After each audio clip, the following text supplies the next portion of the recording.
So this morning we continue our exploration of the very first book of the Bible, the book of Genesis. And we're going to move from chapter 1, where we talked about this idea of the very earliest universe and this idea that we live in a world that is a mix of order and chaos, into a little more personal story.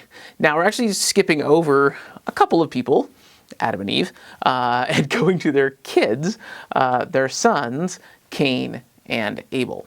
Now, Cain is the older brother, and the older brother does what older brothers do in this time and in the time that would follow, which is to follow in the footsteps of his dad. So we're told that Cain is the one who tills the ground and plants the crops and those sorts of things, which is exactly what we're told Adam does after they get kicked out of the garden. So Cain is a good, dutiful older brother, does what he's supposed to do. Abel is the younger brother, kind of gets the less glamorous task of keeping the herds and the sheep.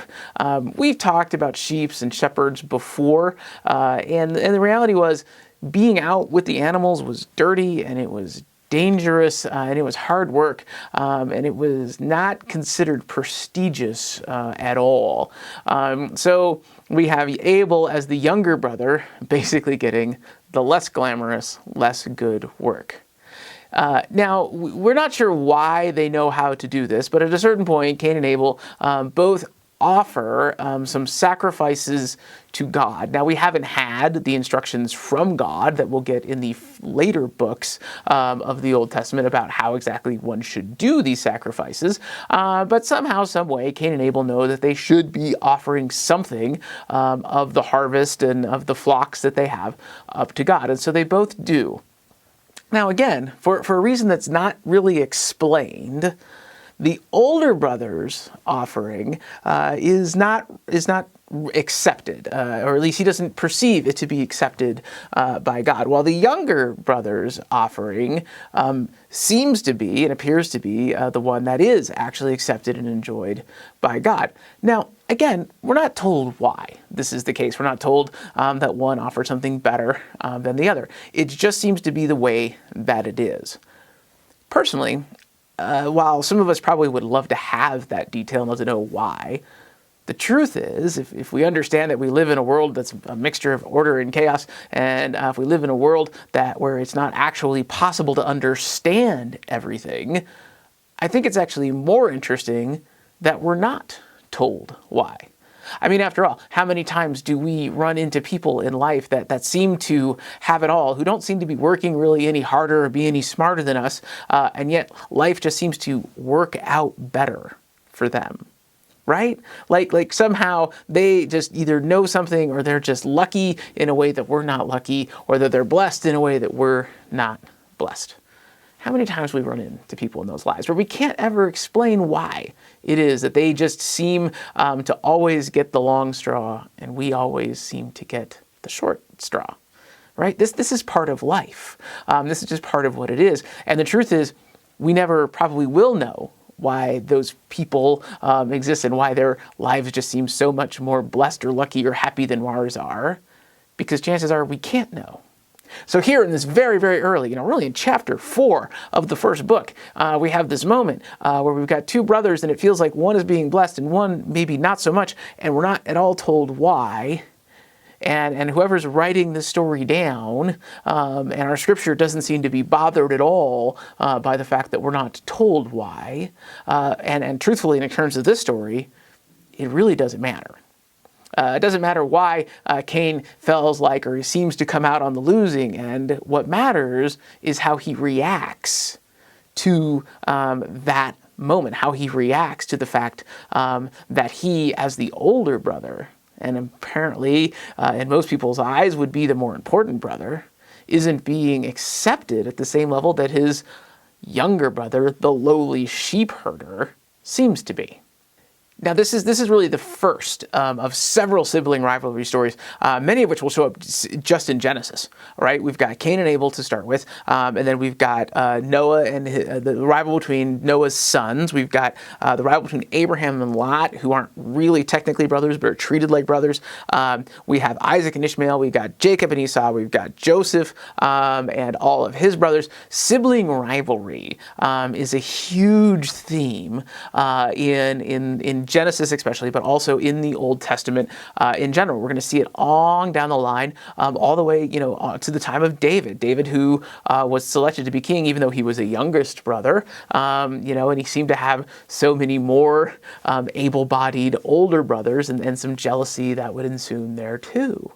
So sibling rivalry, this idea that nobody fights like siblings, is part and parcel of this early story, and it happens throughout Genesis. Now, what's interesting about this story is resolved differently than all of the rest. And one of the things that we have to note is where we are in the larger narrative, right? After the Cain and Abel story will come the Noah, Ark, flood, rainbow story. So we are on this side of the Noah story. And on this side of the Noah story, the Cain and Abel rivalry actually ends really, really, well, tragically. Obviously, it ends with Cain killing Abel.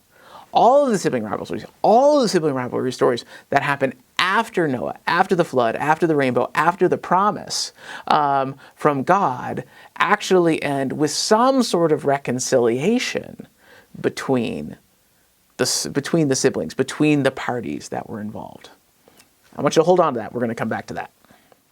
Cain's actions, what Cain does, are really a demonstration of his values. And truthfully, in most aspects of life, that is true. What we do, what we spend our time, how we invest our money, all these sort of things aren't just accidental. They're an expression of what it is that we value. And obviously, this is a story, given where it goes and what happens in it, where we can say, Cain, your values, they're not quite right. It's so important to Cain to be the older brother. It's so important for him to be the most blessed. It's so important for him to feel like he's special in the eyes of God, that he allows this jealousy that he feels to take over in him in a way that allows him to do something that is truly and honestly tragic. And then when God shows up and says, well, wait a minute, where's your brother? What's going on? What happened here?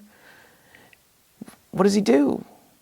Well, frankly, he first of all, he lies about it. And then he offers that really kind of quintessential and classic question. Am I my brother's keeper? Basically saying, am I supposed to be responsible for him? I'm just responsible for me. I'm responsible for what I do. I'm not responsible for what happens to anybody else. So why are you asking me about Abel? Shouldn't you be asking me about me? Now, our actions are not really the only thing that demonstrate our values. The words that not just the words that we speak, but the words that we have available to us. One of the things that I don't think a lot of us probably spend a lot of time thinking about, I know I frankly don't spend a lot of thinking about, is where words come from, right? We just take for advantage that, we call a fish because that's the word we use for fish, right? And there may be some interesting story behind why we call a fish, but we probably don't spend a lot of time worrying about that. Now, every once in a while, though, interesting things happen because new words get added to our vocabulary. And over the last several years, there's been actually several new words that have been begun to be accepted as simply part of the English lexicon. And there are people who kind of track these things, Merriam-Webster's, Oxford English Dictionary, and all that kind of stuff, usually make a big deal out of the fact when they invite new, fully fledged words, to move from the world of like colloquialisms or slang into actually being words.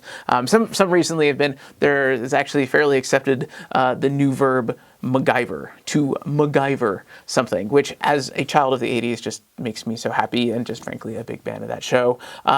If you don't know what to MacGyver something is, Google it and your life will be better for it. But we've accepted MacGyver as a verb in the same way that we've now accepted the adjective hangry. right? The anger that comes from being hungry, right? And it's actually a really helpful and useful word because it's something we've all felt, right? Like, we're upset and we're not quite sure why, but it turns out one of the reasons why is because, frankly, we're simply hungry. And there's great value in being able to give a word to it, right? It's very helpful to be able to say to your son or your daughter or your spouse or whomever, hey, I'm feeling a little hangry right now, which basically means don't take my bad attitude too seriously, but feed me, right? So it's a very valuable and useful word, and that's how words become words, is they're valuable to us. Another one that is fairly oftenly used today is FOMO, which started off its life as an acronym, the fear of missing out, and has now really become a word unto itself, FOMO, and it is what it says it is. It's the fear that you are missing out on some great and wonderful time that everyone else has happened. This apparently happens so much, and especially happens so much in the social media age where we get to look at everyone else's vacation pictures and how wonderful everybody else's lives are and compare them to our lives, that we needed a whole new word for it. And so we created one, and it's called FOMO. Now, FOMO is actually related to a word we've had for a very long time, which is this idea of envy. Right? So envy is the idea, it tends to be, it's the desire to have something another has, or it's like a negative feeling that we feel when another person experiences good luck or fortune, right? We see our friend got the new car, they got the bigger TV, they got the raise, they seem to have the smiling, happy children, their kids got into college, whatever it is, right? We see some piece of good luck, good fortune, whatever you want to call it, that somebody else experiences, and we see that, and it elicits in us a feeling of jealousy, a feeling of what we now know of as envy, right? And that certainly, envy is definitely what Cain felt, right? That pure and simple, like that was Cain certainly felt envy of his younger brother Abel. And so specifically this negative emotion that we can experience when we see other people experiencing good luck or good fortune. Have you ever noticed that there's no opposite word? Meaning there is no word in our language for feeling good when something good happens to somebody else. Now, I must confess, I've never noticed this either. We did a whole sermon series on the 7 deadly sins, including a whole sermon just on envy, and it never even occurred to me that there was no such word. But recently, on a long drive, my wife and I were listening to a podcast and on the theme of envy, and they actually brought up this fact. And I found that startling because what that means is we don't have a word because we haven't needed a word. Right? Those other words that we just talked about, those ones we've just invented, are there because we needed them, right? Because it became something that was useful to us. Apparently, we've never found it useful to have a word to describe a good feeling we feel when good things happen to other people. Does that mean that that good feeling that we feel when good things happen to other people is so rare that it's never needed its own word? And if that's true, it kind of seems to be, then what does that say about us?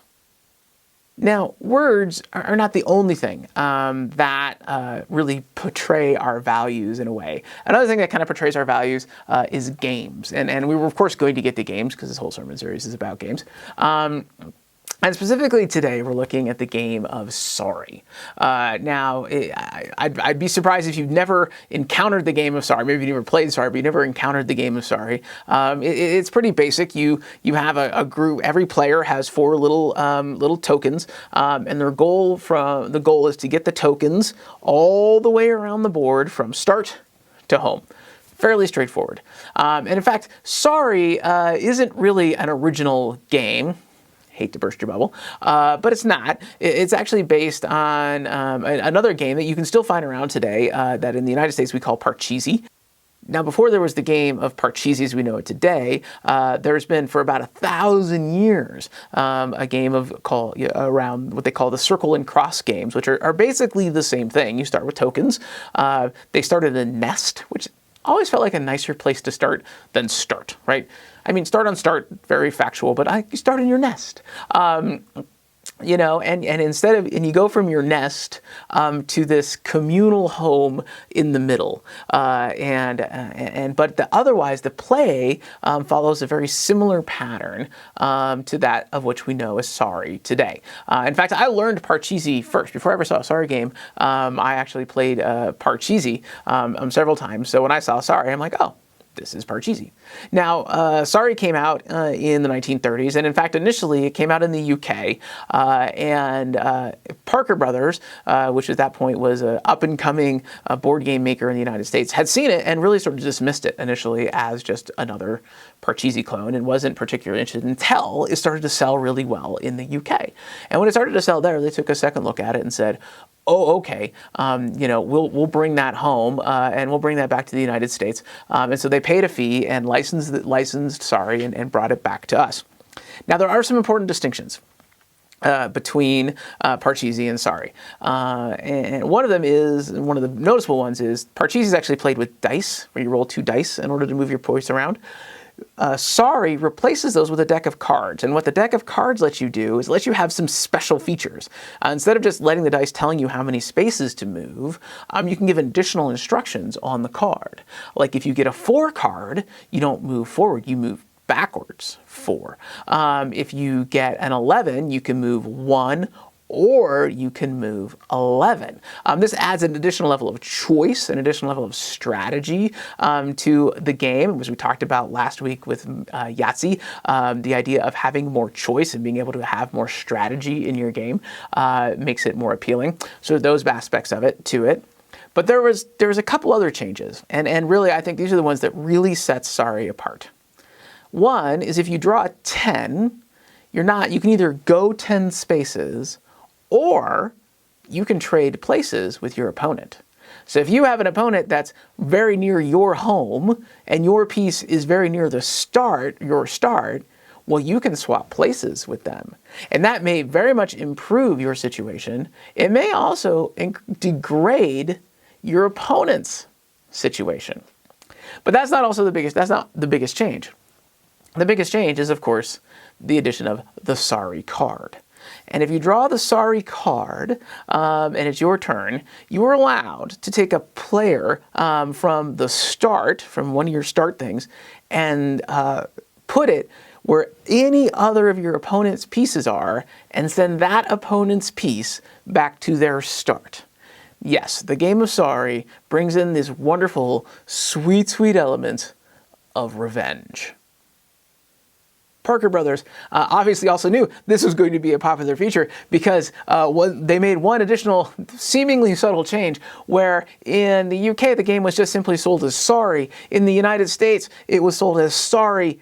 Exclamation point. Now this was a time, and actually I think we've talked about this before, when exclamation points were actually not that popularly used, but it was Sorry! Exclamation point just to make sure you absolutely completely understood that that word Sorry was ironic. And that when you played the Sorry card, chances are you probably weren't very sorry. Now, we play this game in our house, and we play it quite a bit. I mean, it's something that all 4 of us can play. It's something that even when the kids were young, they didn't have to be able to read. It taught them math skills. Sure, we'll go with that. And all these other things. But it was something that, it was still kind of fun for the adults. It was not so, it was also fun for the kids. And we played this game. We played this game so much, in fact, I believe our current Sorry board has been torn in 2 pieces. And I don't quite remember how that happened. I don't believe it was a fit of rage. It might have been. But it's still a game that we actually continue to play now. It's a nice little diversion. What's interesting is I don't remember personally, this is just me personally talking, I don't remember the games that I won, though I know I've won games. But the things that I do tend to remember more is that time you got like that really epic Sorry, right? Like you had that one piece in start, you were, and somebody else had one right near your home, and you draw that Sorry card, and you get to swap places with them and send them back to start, and everybody goes, oh, right? I mean, we all know this. You all know it too, that when you do draw a Sorry card, and then people start campaigning, right? Like the other players are like, hey, don't take my piece, even though I know it's closer to your start. You should take the yellow person's piece because they're about to win, right? So you should send them back to start so they don't win so that you can win, right? There's this whole like negotiation that happens between who you should do what to. And the game is consistently this series of like shouts of celebrations and groans of, oh, I can't believe it. This happened to me, and all those sorts of things that happened to the point that, frankly, finishing the game, ending the game, winning the game, is nice. It's always, I guess, nice to win, but it doesn't oftentimes feel like the most important part of the game. And in fact, if there's a major annoyance with the game, it's probably when you draw that sorry card that you can't use, right? There's nobody left in your start, so there's nobody you can sorry somebody with, and you just go, all right. So what does this mean? Does this mean that we're all just like, frankly, terrible people that are just constantly out of revenge for everybody? And if you like the game of sorry, that somehow makes you, what, a sociopath? No, I don't think it makes that.